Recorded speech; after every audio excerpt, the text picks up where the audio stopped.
Hi guys, एक बार फिर से आप सभी का स्वागत है एक्टिव एंड पैसिव वॉइस की वीडियो में। और आज हम एक्टिव एंड पैसिव वॉइस को पढ़ने वाले हैं बहुत आसान तरीके से। ठीक है, तो सबसे पहले तो ये समझते हैं कि एक्टिव और पैसिव वॉइस होता क्या है, कौन से सेंटेंस एक्टिव वॉइस में होते हैं और कौन से सेंटेंस पैसिव वॉइस में होते हैं। तो गाइस, एक्टिव वॉइस में इन 5 तरह के सेंटेंसेस को एक्टिव से पैसिव में चेंज किया जाता है। ये तो वो टेंस कैटेगरी के हो सकते हैं, मॉडल वर्ब के हो सकते हैं, लेट कैटेगरी के हो सकते हैं, इम्परेटिव हो सकते हैं, इन्फिनेटिव हो सकते हैं। इन 5 तरह के अलग अलग सेंटेंसेस को एक्टिव से पैसिव में चेंज किया जाता है। और आज हम टेंस कैटेगरी के सेंटेंसेस को एक्टिव से पैसिव में चेंज करना सीखेंगे और रूल्स को समझेंगे। नेक्स्ट वीडियो में हम एक मॉडल वर्ब के सेंटेंस, उसके बाद लेट, इम्परेटिव, इन्फिनेटिव सीखेंगे। ठीक है, तो आज हम टेंस कैटेगरी के सेंटेंसेस को एक्टिव से पैसिव में चेंज करना सीखेंगे। तो सबसे पहले एक्टिव एंड पैसिव वॉइस होता क्या है। एक्टिव वॉइस में जो सेंटेंस होते हैं उनमें सब्जेक्ट होता है plus helping verb plus main verb plus object. अभी मैं आपको एग्जांपल दिखाऊंगा, सब क्लियर हो जाएगा। पैसिव वॉइस में क्या होता है, जो एक्टिव वॉइस का ऑब्जेक्ट है वो पैसिव वॉइस का सब्जेक्ट बन जाता है। और जो हेल्पिंग वर्ब है इसमें कुछ रूल्स के हिसाब से चेंज आता है। और जो एक्टिव वॉइस की मेन वर्ब है उसकी हमेशा मेन वर्ब की थर्ड फॉर्म का यूज किया जाता है। हमेशा पैसिव वॉइस के सेंटेंसों में वर्ब की थर्ड फॉर्म का यूज किया जाता है। और जो एक्टिव वॉइस का सब्जेक्ट है वो पैसिव वॉइस का ऑब्जेक्ट बन जाता है बाई के साथ ऑब्जेक्ट बन जाता है। यानी ऑब्जेक्ट बन गया सब्जेक्ट और सब्जेक्ट बन गया ऑब्जेक्ट। और जो मेन वर्ब है उसकी हमेशा थर्ड फॉर्म का यूज किया जाता है। और जो हेल्पिंग वर्ब है उसमें कुछ चेंज आता है रूल के हिसाब से, वो भी बहुत आसान हो जाएगा। अभी मैं आपको ट्रिक के साथ बताऊंगा, रटने की इसमें भी ज़रूरत नहीं कि हेल्पिंग वर्ब में जो चेंज आएंगे उन्हें रटना पड़ेगा, ऐसा कुछ भी नहीं। ट्रिक के साथ बताऊंगा, बहुत अच्छे से फिट हो जाएगा दिमाग में। अब देखो कितना आसान है। एक्टिव वॉइस में जो सेंटेंस होते हैं उनमें सब्जेक्ट होता है plus helping verb plus main verb plus object. अब पैसिव वॉइस में इसे चेंज करने का आसान सा तरीका सिर्फ यही, ऑब्जेक्ट बन गया सीधा सब्जेक्ट, जो एक्टिव वॉइस का ऑब्जेक्ट होगा वो सब्जेक्ट बना देंगे पैसिव वॉइस का। और जो हेल्पिंग वर्ब है उसमें चेंज आएगा रूल के हिसाब से। और जो मेन वर्ब हमेशा थर्ड फॉर्म का यूज करना है। और जो एक्टिव वॉइस का सब्जेक्ट है पैसिव वॉइस का ऑब्जेक्ट बन जाएगा बाई के साथ। देखिए एग्जाम्पल है आपके सामने, Mohan does not play cricket. Mohan cricket नहीं खेलता है। ये प्रेजेंट इंडेफिनिट टेंस का सेंटेंस है। कैसे चेंज किया जाएगा इसे, क्रिकेट ऑब्जेक्ट है हमारा, ये पैसिव वॉइस का बन जाएगा सब्जेक्ट, तो इसे हम सब्जेक्ट बना देते। क्रिकेट डज नॉट ये चेंज हो जाएगा इज नॉट में। कुछ रूल है, अभी मैं आपको बताऊंगा ये कैसे चेंज हुआ। फिलहाल अभी हमारा फोकस इस बात पर है कि किस तरीके से चेंज किया जाता है। हेल्पिंग वर्ब में क्या चेंज आएगा ये अभी मैं आपको बताऊंगा। तो cricket is not, helping verb does not is not में चेंज हो गया। अब मेन वर्ब, इसकी हमेशा थर्ड फॉर्म का यूज किया जाता है। मेन वर्ब है प्ले, प्ले का मतलब खेलना, लेकिन जब इससे थर्ड फॉर्म प्ले की होती है तो प्लेड, प्ले की थर्ड फॉर्म प्लेड, उसके बाद सब्जेक्ट ऑब्जेक्ट बाई के साथ। तो हमारा जो एक्टिव वॉइस का सब्जेक्ट है वो पैसिव वॉइस का ऑब्जेक्ट बन जाएगा बाई के साथ। तो बाई मोहन, मोहन है हमारा सब्जेक्ट। तो cricket is not played by Mohan, object बन गया सब्जेक्ट और सब्जेक्ट बन गया ऑब्जेक्ट। मेन वर्ब की हमेशा थर्ड फॉर्म। और जो डज नॉट हेल्पिंग वर्ब है इसमें चेंज हो गया इज नॉट। ठीक है, देखो एक और एग्जाम्पल देखते हैं। Rita is going to Delhi. Rita Delhi जा रही है, प्रेजेंट कॉन्टिन्यूस टेंस का सेंटेंस है। ऑब्जेक्ट है हमारा दिल्ली, इसे हम बना देंगे सब्जेक्ट। दिल्ली इज बीइंग, ये हेल्पिंग वर्ब में चेंज है, इस पे फोकस नहीं। अभी मैं बताऊंगा आपको। गोइंग ये है हमारी मेन वर्ब सेंटेंस की, इसका हमेशा थर्ड फॉर्म। तो गो की थर्ड फॉर्म क्या होती है, गॉन टू, उसके बाद बाई सब्जेक्ट, एक्टिव वॉइस को सब्जेक्ट है वो ऑब्जेक्ट बन जाएगा बाई रीता। है ना आसान, ऑब्जेक्ट बन गया सब्जेक्ट, सब्जेक्ट बन गया ऑब्जेक्ट। और जो मेन वर्ब है उसकी हमेशा थर्ड फॉर्म, हेल्पिंग वर्ब में चेंज रूल के हिसाब से। देखिए क्या चेंज आता है हेल्पिंग वर्ब में, किस तरीके से आता है। टेंस कैटेगरी में ये 3 कैटेगरी होती है टेंस में, प्रेजेंट, पास्ट, फ्यूचर। इसकी 4 कैटेगरी होती हैं, indefinite, continuous, perfect, perfect continuous. कोई भी सेंटेंस अगर टेंस कैटेगरी का है तो इसमें 4 कैटेगरी, इसके सिवा कोई सेंटेंस होगा नहीं टेंस कैटेगरी में। या तो वो इंडेफिनेट में होगा, कंटिन्यूअस में, परफेक्ट में, परफेक्ट कंटिन्यूअस में। बस आपको इतना पहचानना है कि सेंटेंस को पहचानना है कि वो किस टेंस का है, इतना तो आना चाहिए आपको। टेंस के बारे में तो आना चाहिए, तभी तो आप एक्टिव से पैसिव में चेंज कर पाएंगे कि वो किस टेंस का है। Present indefinite, past indefinite. जैसे कि अभी हमने पहचाना Rita is going to Delhi, Rita Delhi जा रही है, ये प्रेजेंट कॉन्टिन्यूस टेंस का सेंटेंस है। इतना पहचानना आना चाहिए आपको बस। तो present indefinite, past indefinite, future indefinite, क्या चेंज आता है इनमें। कोई भी इंडेफिनेट टेंस का सेंटेंस हो, चाहे present indefinite, past indefinite, future indefinite, वो हमेशा चेंज हो जाता है कॉन्टिन्यूअस में, उसी कैटेगरी की कॉन्टिन्यूअस में। देखिए उसी कैटेगरी की कॉन्टिन्यूअस में, यानी प्रेजेंट इंडेफिनेट है तो प्रेजेंट कॉन्टिन्यूअस में चेंज हो जाएगा, पास्ट इंडेफिनेट है तो पास्ट कॉन्टिन्यूअस में चेंज हो जाएगा, फ्यूचर इंडेफिनेट है तो फ्यूचर कॉन्टिन्यूअस में चेंज हो जाएगा। इस बात का लाइव एग्जांपल है, देखिए Mohan does not play cricket, Mohan cricket नहीं खेलता है। प्रेजेंट इंडेफिनेट टेंस का सेंटेंस है और ये प्रेजेंट कॉन्टिन्यूअस टेंस में चेंज हो गया। देखिए प्रेजेंट कॉन्टिन्यूअस टेंस की हेल्पिंग वर्ब क्या होती है, इज, एम, आर। तो हमने यहाँ पर ये cricket third person singular subject है, इसलिए यहाँ पर इज का यूज किया, क्योंकि present indefinite past present indefinite present continuous में चेंज हो गया। अगर पास्ट इंडेफिनेट होता तो पास्ट कॉन्टिन्यूअस में चेंज हो जाता, फ्यूचर इंडेफिनेट होता तो फ्यूचर कॉन्टिन्यूअस में चेंज हो जाता। यानी इंडेफिनेट टेंस कॉन्टिन्यूअस में चेंज हो जाता है, चाहे प्रेजेंट हो, चाहे पास्ट हो, चाहे फ्यूचर हो। अब कॉन्टिन्यूअस में क्या चेंज आता है, कॉन्टिन्यूअस में कोई चेंज नहीं आता इसकी हेल्पिंग वर्ब में। देखिए Rita is going to Delhi, Rita Delhi जा रही है, Delhi is being going to by Rita. यानी कि जो तो हमने रूल के हिसाब से एक्टिव से पैसिव में चेंज किया। हेल्पिंग वर्ब में क्या चेंज आएगा, बीइंग। सिर्फ कॉन्टिन्यूअस टेंस में, चाहे present continuous, past continuous, future continuous हो, हेल्पिंग वर्ब के साथ एडजेक्टिव रहेगी, बस बीइंग का ऐड कर दिया जाएगा, बीइंग। चाहे कोई भी हेल्पिंग वर्ब हो, जैसे हमारी प्रेजेंट कॉन्टिन्यूअस की is, am, are, past continuous की हेल्पिंग वर्ब होती है वॉज, वर, और फ्यूचर कॉन्टिन्यूअस की हेल्पिंग वर्ब होती है विल बी। तो बस बीइंग का ऐड करना है हेल्पिंग वर्ब में, और कोई चेंज नहीं होगा कॉन्टिन्यूअस में। इंडेफिनेट कॉन्टिन्यूअस में चेंज हो जाएगा और कॉन्टिन्यूअस में कोई चेंज नहीं होगा, बस बीइंग का और ऐड कर दिया जाएगा।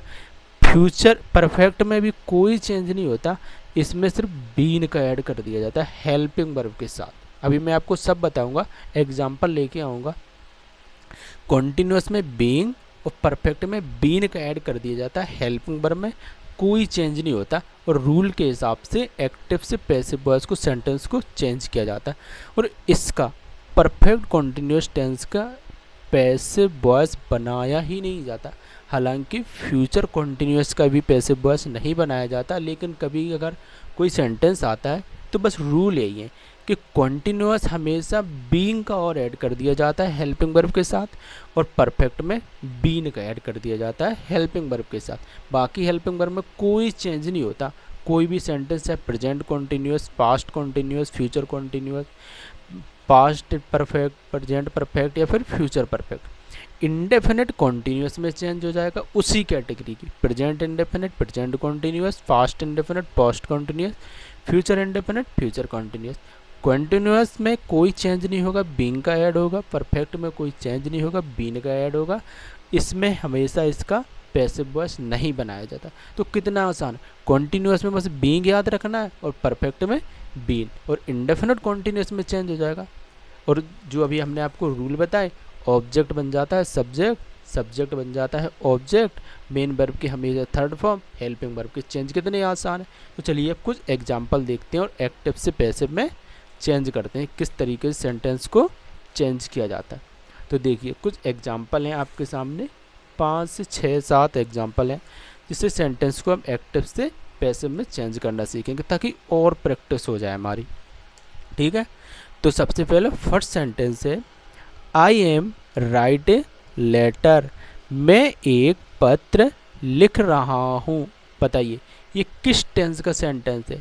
ये प्रेजेंट कॉन्टिन्यूअस टेंस का सेंटेंस है। कैसे चेंज किया जाएगा इसे? ऑब्जेक्ट है अ लेटर, ये पैसिव वॉइस का बन जाएगा सब्जेक्ट अ लेटर। अब उसके बाद हेल्पिंग वर्ब, यानी प्रेजेंट कॉन्टिन्यूअस टेंस का सेंटेंस है, इसमें कोई चेंज नहीं होगा, बस बीइंग का ऐड होगा। अब प्रेजेंट कॉन्टिन्यूअस की हेल्पिंग वर्ब होती है एज एम आर। अब अ लेटर, आई के साथ तो एम का यूज किया जाता है, अ लेटर एक पत्र, इसके साथ यूज किया जाएगा एज। अब हेल्पिंग वर्ब के साथ बीइंग का तो यूज किया ही जाएगा क्योंकि रूल है हमारे पैसिव वॉइस के। उसके बाद मेन वर्ब राइट, राइट की third form return, return by subject, subject है आई, ऑब्जेक्ट में आएगा बन जाएगा मी। तो a letter is being return by me. Next sentence Rohan has gone to, Rohan has gone to home. ये बताइए ये किस टेंस का सेंटेंस है? ये प्रेजेंट परफेक्ट टेंस का सेंटेंस है। इस सेंटेंस का ऑब्जेक्ट है होम। द होम हैज, ये प्रेजेंट परफेक्ट, चाहे पास्ट परफेक्ट चाहे फ्यूचर परफेक्ट, इसकी हेल्पिंग वर्ब में कोई चेंज नहीं होता, बस एक ही तो चीज़ ऐड होती है बीन। हैज़ बीन है, हैव बीन हमारी प्रेजेंट परफेक्ट टेंस की हेल्पिंग वर्ब होती है। अब कहाँ पर इस सेंटेंस में तो हैज़ का यूज किया जा रहा है, इस सेंटेंस में हैज़ का यूज किया जाएगा या नहीं किया जाएगा पैसिव वॉइस में? यहाँ पर भी थर्ड पर्सन है तो हम हैज़ का यूज करेंगे। हैज़ बीन, अगर कोई प्लूरल सब्जेक्ट होता है हमारा पैसिव वॉइस में यहाँ पर, तो हम हैव बीन का भी यूज कर सकते थे क्योंकि प्रेजेंट परफेक्ट टेंस की helping verb has be, has और हैव होती है। बीन तो हमारे पैसिव वॉइस के रूल हैं। तो the home has been, main verb है गॉन। देखो परफेक्ट टेंस में तो इंडेफिनिट एक्टिव वॉइस में भी हमेशा वर्ब की थर्ड फॉर्म का यूज किया जाता है, उससे हमें लेना नहीं है। पैसिव वॉइस में वर्ब की third form gone by Rohan. The home has been gone by Rohan. ठीक है। Next sentence Suman was reading a book, Suman एक किताब पढ़ रही थी। पास्ट कंटिन्यूअस टेंस का सेंटेंस है अ बुक, ये हमारा ऑब्जेक्ट है एक्टिव वॉइस का, पैसिव वॉइस का सब्जेक्ट बन जाएगा a book.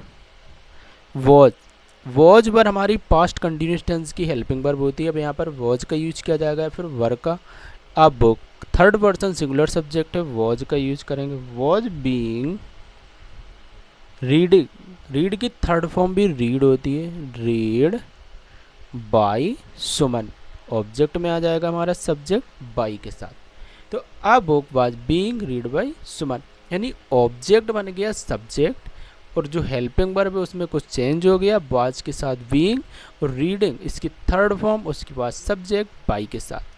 Object subject subject object, verb की मेन वर्ब की हमेशा third form, helping verb change हो गया। तो आर यू प्लेइंग क्रिकेट, ये एक इंटेरोगेटिव सेंटेंस है। क्या आप मैच खेल रहे हो? क्या आप मैच खेल रहे हो यानी क्या आप क्रिकेट खेल रहे हो, क्रिकेट मैच कुछ भी कह सकते हो। क्या आप क्रिकेट खेल रहे हो, ये प्रेजेंट कॉन्टिन्यूस टेंस का सेंटेंस है।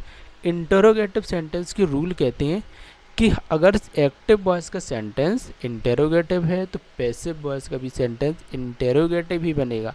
अब आर, ये प्रेजेंट कॉन्टिन्यूस टेंस का सेंटेंस है, इसकी helping verb is am are. अब यहाँ पर पैसिव वॉइस में एज यूज किया जाएगा या फिर एम या फिर आर, ये डिसाइड करेगा यहाँ पर सब्जेक्ट क्या आएगा। सब्जेक्ट एक्टिव वॉइस का ऑब्जेक्ट है क्रिकेट, ये पैसिव वॉइस का सब्जेक्ट बन जाएगा। तो क्रिकेट इसके साथ तो इज का यूज किया जाता है, is cricket being, main verb play, play की third form played by you. You चाहे ऑब्जेक्ट में आए तो भी यू रहता है, सब्जेक्ट में आए तो भी यू रहता है। जैसे अगर सब्जेक्ट में आई आता है तो वो ऑब्जेक्ट में मी बन जाता है, सब्जेक्ट में वी आता है तो ऑब्जेक्ट में अस बन जाता है, लेकिन यू में कोई चेंज नहीं होता। Next sentence he will pluck a flower, he वह फूल तोड़ेगा, he will pluck a flower, वह फूल तोड़ेगा, वह एक फूल तोड़ेगा। He will pluck a flower, a flower ये हमारा ऑब्जेक्ट, ये पैसिव वॉइस का सब्जेक्ट बन जाएगा। तो a flower will, present future indefinite tense का सेंटेंस है, फ्यूचर कॉन्टिन्यूस टेंस में चेंज हो जाएगा। फ्यूचर कॉन्टिन्यूस टेंस की हेल्पिंग वर्ब होती है will be, pluck, third form pluck by him, a flower will be plucked by him. Sentence number 6, they will have played the match, object है हमारा the match, ये passive voice का subject बन जाएगा। The match, future perfect tense का sentence है। अब future perfect tense की हेल्पिंग वर्ब होती है विल हैव, पैसिव वॉइस में विल हैव के साथ been, will have been. Perfect tense चाहे फ्यूचर इंडेफिनिट, फ्यूचर परफेक्ट हो, चाहे पास्ट परफेक्ट, चाहे प्रेजेंट परफेक्ट। एक्टिव वॉइस के सेंटेंसों में तो वर्ब की थर्ड फॉर्म एक्टिव वॉइस में भी यूज की जाती है, लेकिन उससे हमें कोई लेना देना नहीं। पैसिव वॉइस में वर्ब की थर्ड फॉर्म प्लेड बाय, दे ऑब्जेक्ट में आएगा तो बन जाएगा देम, आपको दिख नहीं रहा होगा, by them. Sentence number 7, Seema was not singing a song, Seema एक गाना नहीं गा रही थी। पास्ट कंटिन्यूस टेंस का सेंटेंस है, ऑब्जेक्ट है अ सॉन्ग, पैसिव वॉइस का सब्जेक्ट बन जाएगा a song, was not, past continuous was, अब यहाँ पर वॉज का यूज किया जाएगा फिर वर्ब का थर्ड पर्सन है, इसलिए वॉज बीइंग नॉट, सिंग की थर्ड फॉर्म होती है संग, बाई सीमा, सीमा हमारे सब्जेक्ट है, ऑब्जेक्ट में आएगा तो बाई के साथ, बाई सीमा, दिख नहीं रहा होगा, चलो हम यहाँ पर लिख देते हैं बाई सीमा। तो ऑब्जेक्ट बन गया, सब्जेक्ट ऑब्जेक्ट था अ सॉन्ग एक गाना, ये बन गया हमारा पैसिव वॉइस का subject a song. Was not, was not के साथ हमने बीइंग का यूज किया क्योंकि ये पास्ट कॉन्टिन्यूस टेंस का सेंटेंस था, कॉन्टिन्यूस में बीइंग का यूज किया जाता है पैसिव वॉइस में, आपको रूल पता है। उसके बाद हमारी मेन वर्ब की थर्ड फॉर्म, मेन वर्ब सिंग, सिंग की थर्ड फॉर्म संग, उसके बाद हमारा ऑब्जेक्ट और सब्जेक्ट, जो सब्जेक्ट है एक्टिव वॉइस का ऑब्जेक्ट बन जाएगा बाई के साथ, बाई सीमा। तो इस तरीके से एक्टिव से पैसिव वॉइस को चेंज किया जाता है, कोई भी सेंटेंस हो। बहुत ही सिंपल सी रूल है कि ऑब्जेक्ट बन जाएगा सब्जेक्ट और सब्जेक्ट बन जाएगा ऑब्जेक्ट, अ लेटर, ये है हमारा ऑब्जेक्ट, ये बन जाएगा पैसिव वॉइस का सब्जेक्ट। अब आपको हेल्पिंग वर्ब में चेंज सिर्फ ऐसे समझना है कि सेंटेंस किस टेंस का, किस कैटेगरी का है और उसमें रूल क्या है, क्या चेंज आता है। प्रेजेंट इंडेफिनिट है तो वो प्रेजेंट कॉन्टिन्यूस में ही चेंज होता है। अब आपको पता होनी चाहिए कि प्रेजेंट कॉन्टिन्यूस टेंस की हेल्पिंग वर्ब क्या होती है। अब आपको पता है इज एम आर होती है, तो इज एम आर यहाँ पर सब्जेक्ट के अकॉर्डिंग यूज की जाएगी। उसके बाद बीइंग का तो हमारा रूल ही है, तो कॉन्टिन्यूस में बीइंग का यूज किया जाता है पास्ट कोई भी पैसिव वॉइस के सेंटेंस में, ठीक है। तो इस तरीके से किसी भी एक्टिव से पैसिव को चेंज किया जाता है। तो मैं उम्मीद करूँगा कि आपको वीडियो पसंद आई होगी। Thank you so much.